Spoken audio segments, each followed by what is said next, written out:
Hey, you, young child, hypothetical child I may or may not have spawned. Hello. I understand that you feel like there's a monster under the bed. That fear is valid. Those feelings are valid. Why don't you explore that? Why don't we explore that? Why don't we face that fear? We can do it together. I can't go under the bed. I'm an adult. I can't fit down there, but you can. How about...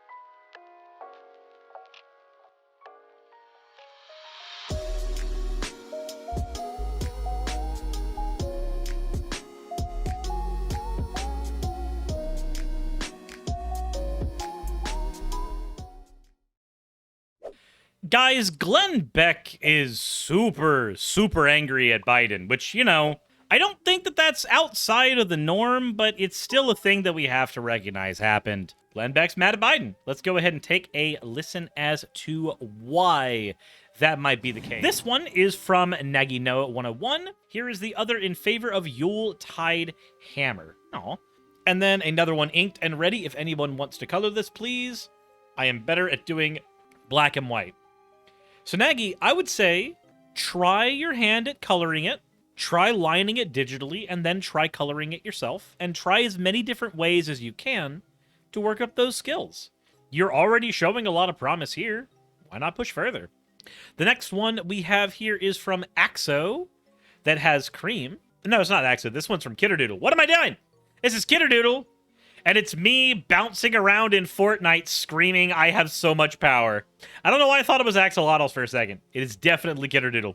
Axo says, I'm Kidder now. No, you are not. As always, everyone, thank you all for your fan art submissions. If you want your fan art to be shown in a future video, the best way to do so is to drop it in the fan art section of the Discord. With that said, let's go ahead and get right into the video itself. To start with your schools. There was an undercover reporter with Project Veritas that captured some tape a few days. Well, hold on. We're already starting out off on a really awkward limb. Project Veritas? My guy. Also, Pika has just dropped 50,001 channel points that I've been desperately trying to ignore, but nobody's letting me do that. Mooey Chewy, thank you for dropping 50,001 channel points. You get an uwu. Now, I wish I could say Daiwai, but that doesn't work. So I don't know. Go do a crime or something. You know, beginning with an endorsement of Project Veritas and their ability to gather information is already a bit sus to me. Years ago, of the dean of students at Francis W. Parker School. It's a private school in Chicago. And he was bragging about a few things. Play as much as we can here at 13. I had like our LGBTQ plus health center come in. They were passing around butt plugs and dildos to my students, talking about queer sex, using lube versus using spit. Meet Joe Bruno, Dean of Students at the prestigious Francis W. Parker Private School in Chicago. Okay, so we're already off to something weird. So dude's talking about a private school that had somebody come in and talk about basically sex education. Basically, right? Orical, thank you very much for owl. But, you know, talking about butt plugs, talking about using spit, getting into the details of it, I mean, it depends on what age the people you're talking about it are. If they're, like, above the age of 15, who cares? Like, just telling people how to do sex safely, that's not really much of an issue. But let's continue. Chicago, which happens to charge $40,000 per student. They're just like passing around dildos. Okay. Yeah, private schools are expensive. And? All right, stop. We don't need all this. I'm sorry. I didn't. Wait. I thought we would have edited that. Not against rules to play, but I really don't think we need to hear that. Glenn, is everybody in your audience just that much of a snowflake that they can't hear the words butt plug and dildo? You know, there are some places you can get butt plugs and dildos from. I wouldn't know about any of those places except maybe like DDLG Playground, where you could use coupon code Suris to get 10% off of anything in the store. That's a place you can get butt plugs and dildos. How many times do we have to say butt plugs and dildos? How many times do we have to say it? Because he just it apparently upsets him. So this is what they're bragging about. Man, they'd have no problem. Imagine you're sending your kid to school, and that's the dean of students saying that. By the way, also there is a... But how old are the kids? Like, that's information that I need. Fenekagami says I've researched this one. Okay, then do you know how old the kids were that had this bit of sexual education? Because, like, I'm trying desperately to claw for reasons to care. Veritas never tells you that the kids that get this class are teenagers. So 13 years old. So still a bit young, but certainly after puberty. I mean, it's just sex ed. It's just sex ed. A Christmas-themed all-ages drag show in Texas. No, wait, we're just skipping over it. There's no actual information there. There's just, we talked about sex ed for a second, and now we're just going on to the Christmas drag show. Okay. It's in San Antonio.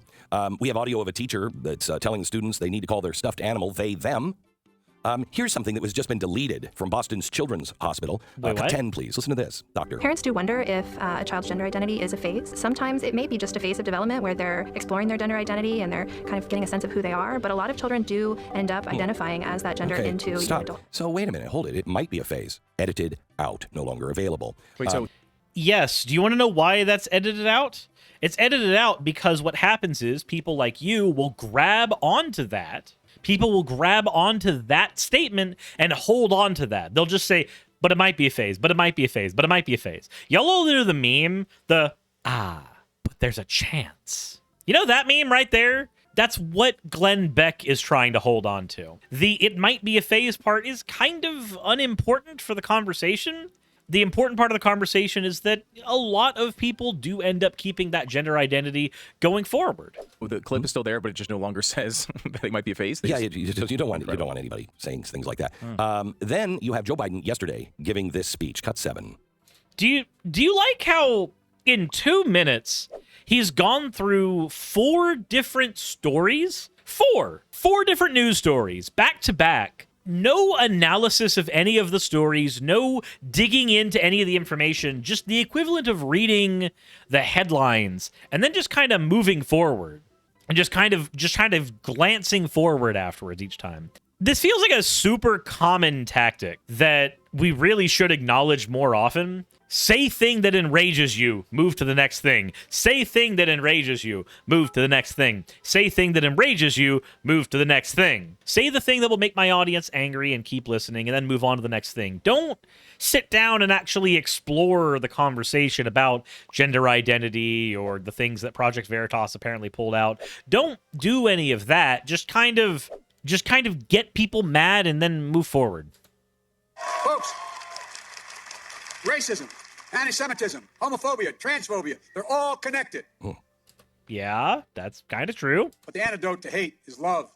This law and the love it defends strike a blow against hate in all its forms. The law and the love it defends. What is he talking about? Well, there's a new law, cut 6.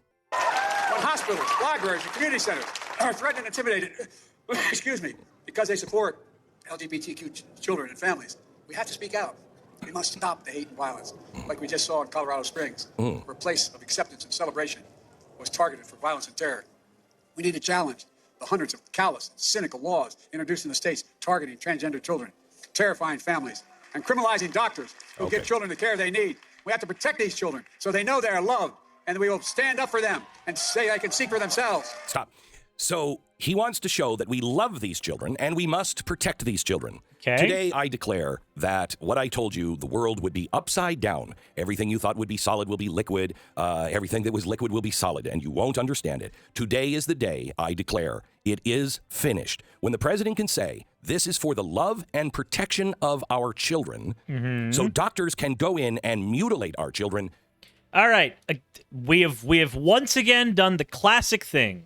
We've done the classic conservative thing. We have said doctors mutilate children when the reality is that does not happen. The reality is there are staggeringly, starkly, shockingly few cases of, quote, genital mutilation in regards to trans kids. We don't do those surgeries on children. Now, if you want an example of that shit happening, please look at circumcision. Please look at, quote, corrective surgery for people who are intersex, who are born with both sets of genitals. Those are instances where, yes, doctors are doing that, but that's not the type of stuff that Glenn Beck is upset about.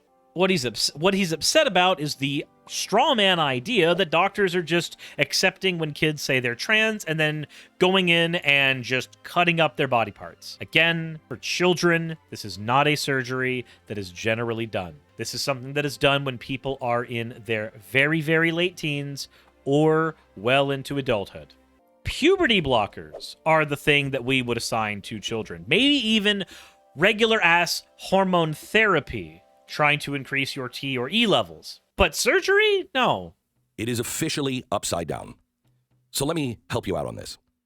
Hatred is a feeling. Love is a feeling. Fear is a feeling. Now, do we just run after you're married and you see somebody and you're like, oh my gosh, I've talked to them and I think I love them. Do you just run off and follow that? No. Some people do. I'm not saying it's smart, but some people do. Why? Because that feeling may change over time, most likely will. And people will look at you and go, what are you doing? Hatred. Somebody comes in and they're just a different color, or they're triggering you for some way they look or something they may have said, and you just go full into hate on that person. Why isn't that a good idea? Because you're being led by your feelings. Fear. You know, there is a time, when you're young, I guess, when you have some fear. The monster under the bed is no longer real to you. But when you were a kid, that monster under the bed, that was absolutely real. No, it wasn't. The fear was real. The monster didn't exist. Now, when you're whistling in your basement, trying to go down and get the canned peas or whatever it is you need to get to the basement before you got to that one single thread of life that you would pull to turn on the light, nothing was in your basement. That fear was not real. I was listening to a great sermon today on the Gateway Church app. It's Pastor Preston Morrison. It was called The Name Changer. I urge you to listen to it. Okay, so before he goes much further, what he's trying to do is he's trying to compare dysphoria or just gender euphoria or any feeling one has about their gender, and thinking of those just as feelings the same way that love is, the same way that fear is, the same way that any number of regular other fleeting emotions can be. What he's forgetting is that fear is not a part of the human identity. We have fears as people, but our fears don't make us. We have love as people, but our love does not make us. And if it does, then you might need help, because that sounds a little bit like codependence. Our capacity to feel emotions, that is what makes us. Gender identity, on the other hand, is not merely a feeling. It is more than that. There are feelings associated with it, but there are more than just those feelings that come with that. It wraps into how you describe yourself, how you move through everyday life, how you exist. It stays with you when you go to sleep, and it clings to you when you wake up. Yes, people get feelings, and sometimes those feelings are fleeting. And yes, there are a few cases where somebody felt as if they were trans and then realized later that they weren't. But the vast majority of people who come to identify as trans, especially over the course of several years, don't just come out the other end going, that was a fleeting feeling. There are more people who come out the other end, statistically, like percentage-wise, not numbers-wise. There are more people who come out of the other end of feeling trans, staying trans, than there are people who feel love and then stay married. Feelings do not rattle in your brain 24/7. Identity, however, does. That identity is forever going to be a part of you every nanosecond that you walk around. That fear is fleeting. That love might be fleeting. That hunger might be fleeting. That feeling of identity, that feeling of what makes you, you? No, it's not. He said in Proverbs, he who trusts his own heart is a fool. Wow. He who trusts his own heart is a fool. So in other words, anybody who's A feel? Is a feel? I know it was a misspeak, but still. Following their feelings, follow your feelings, Luke. No, you have to differentiate between your feelings. Like you do, you no longer whistle. Well, I actually kind of do whistle in the dark sometimes, but you don't let that overpower you. But there are times when you're walking in the street or a parking lot in the middle of the night and the hair starts to stand up on the back of your neck, and that probably can be real. That's a prompting. There's a difference. The force. You have to be able to differentiate from the force and just your raw feelings. Right. So, Glenn, do you know what that means in regards to trans people? Do you know what that means? Trans people have to learn to differentiate between something like body dysmorphia and potential gender dysphoria. Do I feel uncomfortable in my own skin because I'm a little overweight or too skinny? Or do I feel uncomfortable in my own skin because my body is not feminine or masculine? Do I feel uncomfortable in my skin because of X, Y, and Z, or A, B, and C? Do I feel good today because I did up a bow tie and I look swell? Or do I feel good today because when I look in the mirror, I see a gender that I have not been operating as? What is causing my dysphoria? What is causing my euphoria? What is causing me to feel? Glenn would like to treat all trans people as children. He would like to treat all trans people as people who do not know what is for their own good, what is required for them to exist happily, people who don't know how to be happy yet. And when they find that thing that might make them happy, operating as a gender that they weren't born as, Glenn's solution is to downplay that. Tell them, no, actually. Don't pursue that. Don't try to learn about yourself. Don't do that because that's only feelings. But the amount of analysis that he is saying that one needs about their own feelings is exactly how a trans person would be exploring those feelings themselves. And that's something that I can understand even as somebody who's fucking cis. You, as an individual, should have the ability to explore those feelings and learn about yourself. There's nothing wrong with that. Someone like Glenn Beck doesn't want that to be what people's default is. He wants people's default to be whatever makes him most comfortable. The human heart is the most deceitful of all things and desperately wicked. Wow. Love is a feeling. When does it become a reality? When does it become a reality and not just a feeling? When it is demonstrated. When you can describe it. Is it love? Is it love when you just feel it? No, it's a feeling. When you demonstrate it, is it love? Well, it depends. Is it love when we give our children everything they want? My kids don't want to brush their teeth and they want candy all day. Am I a loving parent if I acquiesce to that? Of course not. Why? Because their teeth will rot out of their head. Well, but my 6-year-old says they don't need teeth. My 6-year-old says they're fine with that. What's the problem? They want candy. No. I understand that there is a level of responsibility you have as a parent, Glenn, but here's the difference. You have to ask yourself, why are you not letting your kid eat all the candy they want? Because you know that there's a negative effect. You know that if they come out the other end of that engagement, they won't have teeth, and that will hurt them later in life. Now I have a question. If somebody feels they are trans, what is the negative effect of letting them explore that? Well, the only time there's a negative effect to that is when the society around the trans person is making shit worse for them.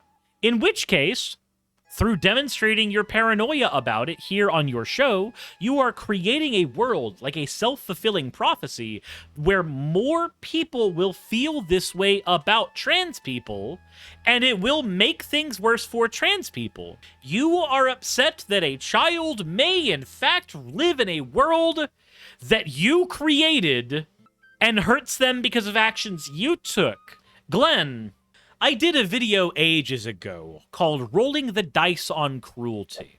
And in that video, I made the argument that everybody that stands by the saying that it's just a cruel world, and they try to justify their own cruelty through saying it's a cruel world, they engage in a perpetual self-fulfilling prophecy. They can do whatever they want to another person because the world is cruel anyway, but the world is cruel anyway because of people like them, not separate of people like them. If all people who engaged in that kind of rhetoric instead operated trying to change the world around them instead of accepting the world around them would necessarily change. The amount of people who engaged in cruelty would necessarily decrease, which has a measurable effect on people who actually do have that cruelty demonstrated on them. You don't want your child to be trans because the world is not kind to trans people. Then work on making the world more kind to trans people. You have a platform. Use it. Is it love if you came in and your child said, there's a monster under my bed, and you went, oh my gosh, that's so real. That is so real. I'm affirming your belief in the monster under the bed. No. However, because there is a demonstrable harm to letting your child continue to believe that there is a monster under the bed. There's a demonstrable harm to that. Now, that harm may be incredibly minimal. You may just tease your child a little bit with it for fun, but there is a harm to it. But being trans is not comparable to the monster under the bed, because the monster under the bed, you can look under the bed and verify that that monster's not there. Do you know what you can't do when somebody's trans? You can't crack open their skull, measure their brain, and say, ah, yes, you're 72% trans. That's a measurement that we can't do. We can't measure somebody else's self-identity.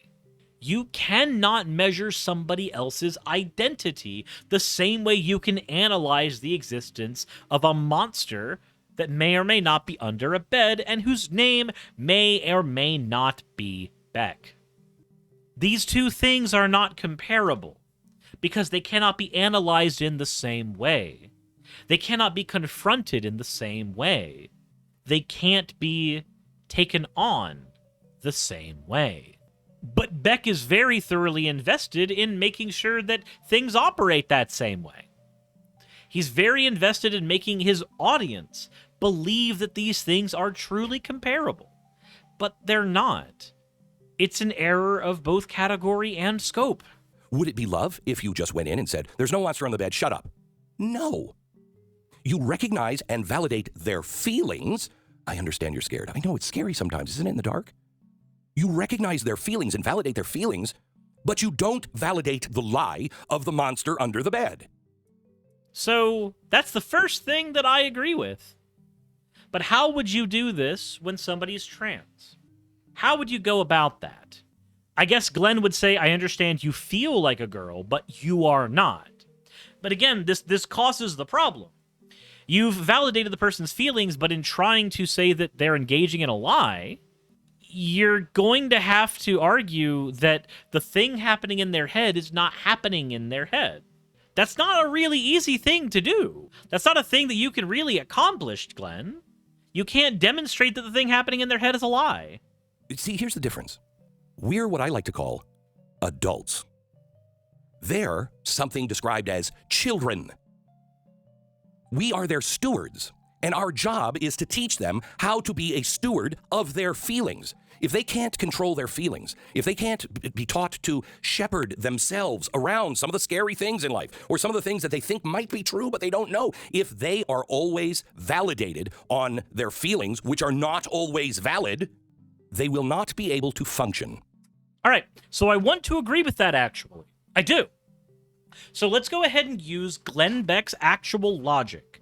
And I think that's going to be where we end the Glenn Beck video, because he's basically got his point across. So let's go ahead and use his actual logic here. Now, his feelings on the topic are valid. Trust me. We're going to use exactly what he has said and see what happens, okay? Let's use the terminology, let us use the method that Glenn Beck has endorsed, that Glenn Beck wants us to utilize, and let's see how we come out. So, Glenn wants to liken the monster under the bed to being trans. He wants to validate the person's feelings and then demonstrate that there is no monster under the bed or that the person's not trans. How do we go about doing both of these things? Okay. Let's talk about the monster under the bed first. The Kitsune Cavalier, thank you for redeeming your points for an owl. Let's talk about the monster under the bed. How do we go about that conversation? All right, let's try. Hey, you, young child, hypothetical child I may or may not have spawned. Hello, I understand that you feel like there's a monster under the bed. That fear is valid. Those feelings are valid. Why don't you explore that? Why don't we explore that? Why don't we face that fear? We can do it together. I can't go under the bed. I'm an adult. I can't fit down there, but you can. How about we turn on the light and I'll hand you a flashlight? How about you explore under the bed? Explore that fear. See where you come out on the other end. I understand you're afraid, but maybe it will help you to actually go under there, explore what's going on under your bed, and see if there is or is not a monster. And if there isn't, then you'll come out the other side better for it. And if there is, I will be right here with you to fight it. You will be safe as long as I'm here. Now, that's how we handle the monster under the bed using the logic that Glenn Beck has given. Let's go ahead and use that same logic with being trans. Same situation. Hey there.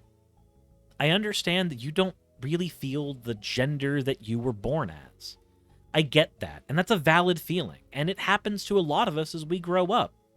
Some of us come out the other end realizing that we are the people we were born as.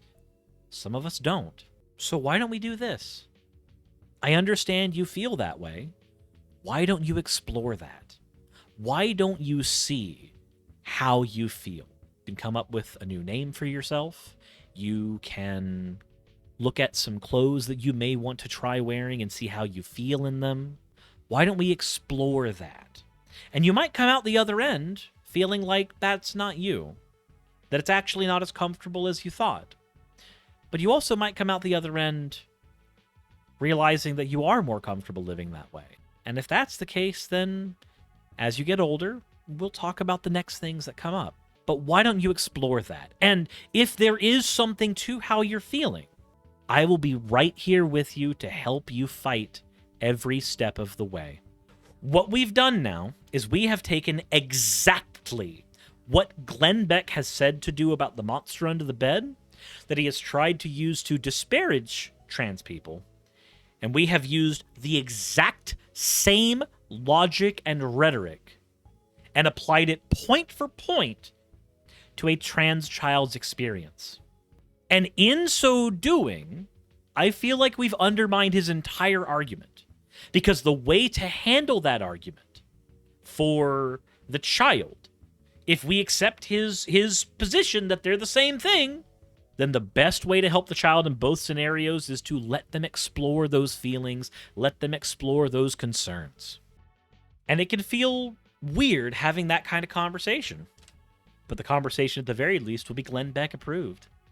But with that said, let me know what you guys think in the comment section below. Do you think that maybe that would need to be handled a little differently? Or maybe do you think that that needs to be handled the exact same way? I don't know.